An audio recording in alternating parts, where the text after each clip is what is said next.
look, I'd like to get some of my music put together, my bucket list. And as opposed to just me doing it online, let's try and do it so that it has the best impact.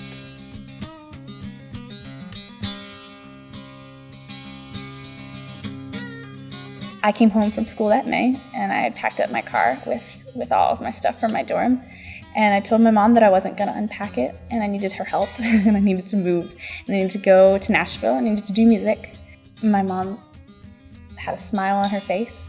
She hopped in shotgun, and she drove me the 12 hours down here and helped me move into an apartment, and now here I am.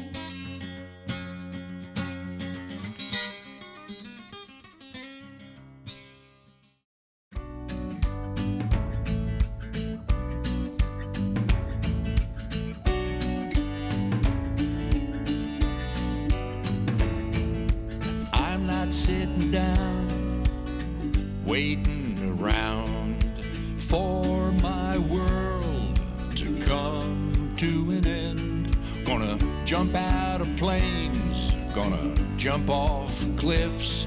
It'll help me use up my new hips.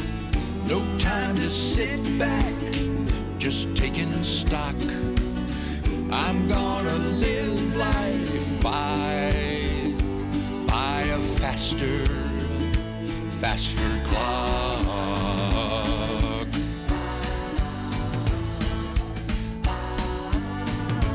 I've seen the devil many times to know he don't exist.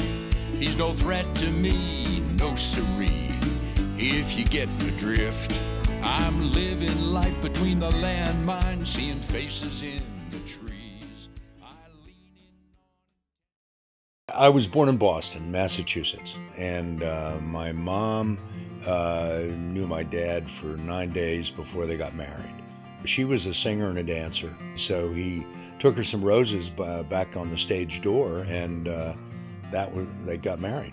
I remember being in church as a young boy. I was probably 5 or 6 in Trenton. And the guys asked me to sing, and I sang, and they said, wow, you got a really good voice. So that was the first thing that I remember about someone thinking I might have some musical ability. And I never really picked up any instruments until I found a harmonica on the floor at one of the prep school that I went to. And I started playing the harmonica, and that was my first instrument. It really is a second nature instrument. I do a lot of improvisational work with a straight harp. I didn't have a talent, and I couldn't dance, I couldn't play an instrument, I couldn't do anything really. So my mom told me that I was going to be singing, which was funny really as a 10-year-old little girl. I bought myself a guitar in the summer of 2009. I guess I was in 8th grade. And I hardly put it down, and that's when I started writing my own songs. So I spent 8th grade on writing and learning from country artists.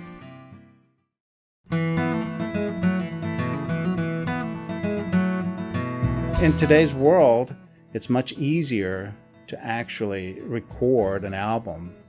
30 years ago, if you didn't have a budget of a major record label, it was almost impossible to get into a recording studio. Today, with the technology, the internet, here in Nashville, the swift and fast way that we can record great tracks for a song, it's available for more and more people to do this type of project. It's not like in the olden days when you were hoping to record it, burn a CD or get an album and then have other promoters promote that music out there to radio stations. That is completely gone. Now it's kind of like a free-for-all. You have people in remote parts of the world that have fans all over the world, all over America. It's an incredible thing that, 20 years ago, artists would have said, there's no way. That's amazing. They probably would have wished for something like that. But you look at the opportunities, and that's just the evolution of the industry. We now have these shows, and the record labels aren't dumb. They'll figure out how to use that. So they see somebody like a Carrie Underwood is a perfect example, who was on, I think it was American Idol, and she won that year. walked off of that stage with something like 50 million fans. Well, you only have to sell to 10% of those fans, and you got, 5 million sold. That's a lot of records. When I was 17 years old, I somehow made it onto the blind auditions of The Voice, and I spent 40 days in Los Angeles working every single day with NBC. And I really got a glimpse into what the business is like. Let me 6 foot down and let the stone say, here lacks a girl whose only crush was loving one man just a little too much. If you go before I do, I'm gonna tell the grave digger that he better dig too. So I spent the first 2 weeks crying myself to sleep, freaking out about how there's no way I could possibly do it. And then I kind of had a moment where I just told myself, you want to do this. You love this. And those next 2 weeks were the best 2 weeks of my entire life. I went through a lot, and I learned a lot about myself throughout it. But at 17, that's when it kind of kicked in that my love for music was so much more than my love for anything else. And I absolutely had to do it. And with a broken wing, she still sings. She keeps an eye on the sky. I love the energy of youth, and it's totally unbridled. I am amazed at how people go after that and that way. The number of people that make it are, I understand, pretty slim.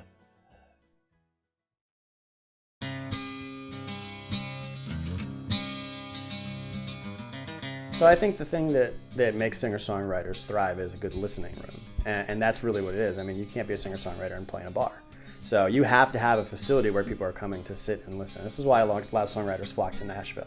And now, especially more than ever, I think just with social media and TV and more people knowing about Nashville and what's going on here, everywhere you go to the Bluebird, people are waiting in line for hours to go in and sing one song. Just that simple. People are coming from all over the country and all over the world to try and make their dreams happen here. They think coming here is going to make their dream come true. I was sitting around on the couch and I was writing and just hanging out, and I realized I didn't really have any friends in town, and that's when I didn't have an excuse to sit on my couch anymore. So I went online and I looked up the closest open mic on that night. It was a Monday night, and I ended up finding the Bluebird Cafe. And I met quite a few people that night who I still write with today. The surprise was how refreshing it was to work with people that weren't trying to get song cuts in Nashville or in LA. People that just wanted to get their message across and write a great song and have fun with it.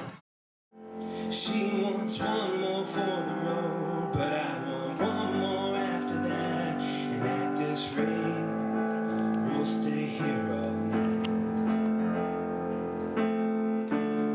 These kinds of things just get me high.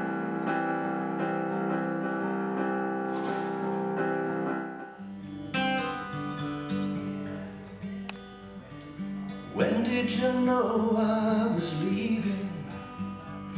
What was it that gave it away? The tone of my voice, the look in my eyes, so much I wanted to say. When did you know? So I told him before he rambled on anymore, what a woman spends before she walks out her door. From the top of her head to the soles of her feet, I explained the cost. It looks so sweet. I said, honey, beauty, it don't come cheap.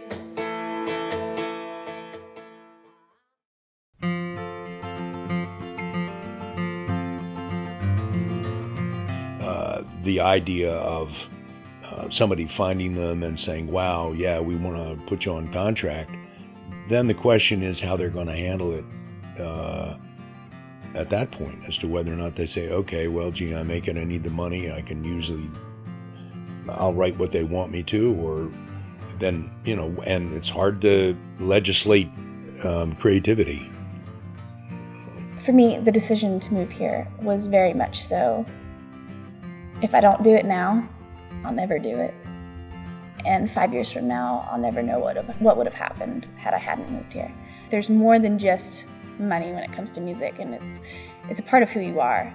And the people who stick around this town and really get to where other people want to be are the people who live and breathe passion for music.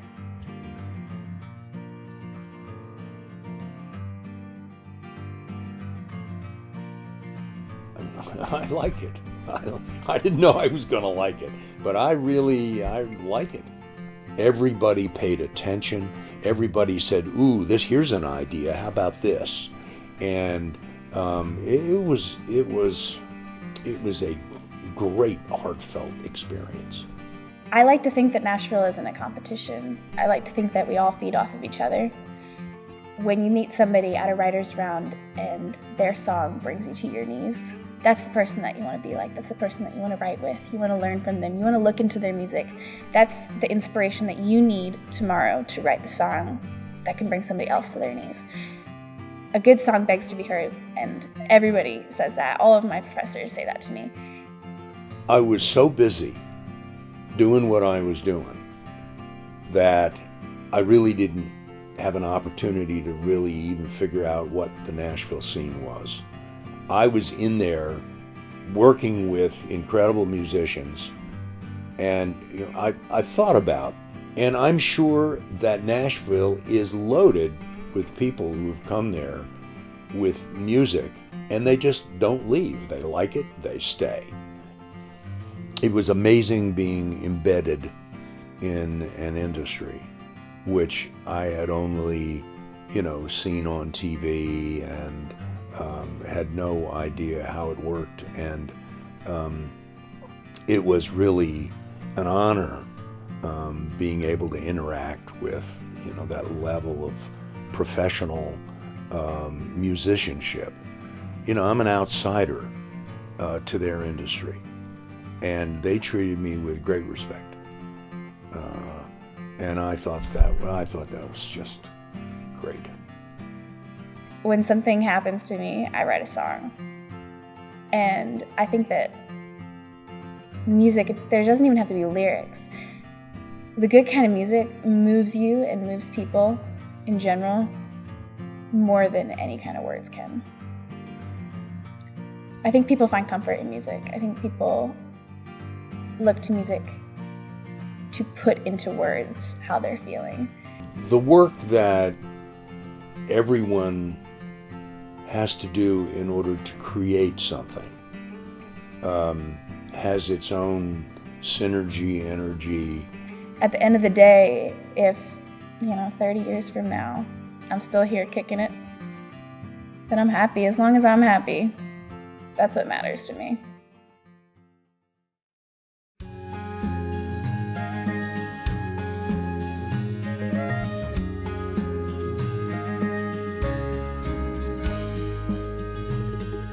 What the hell's been happening here?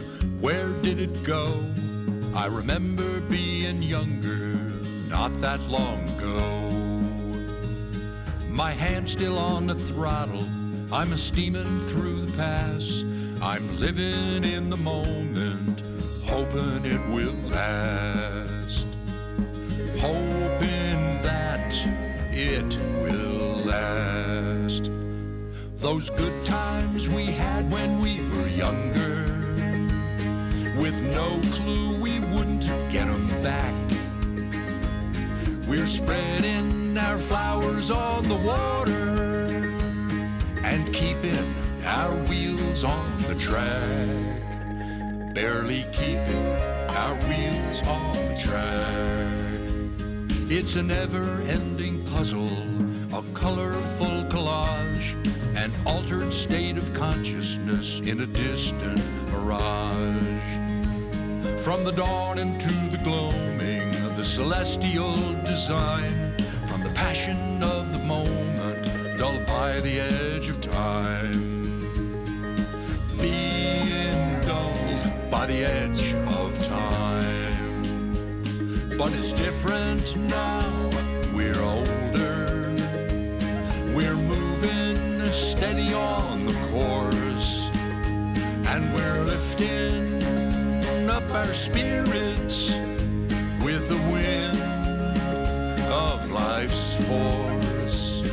with the wind of life's force.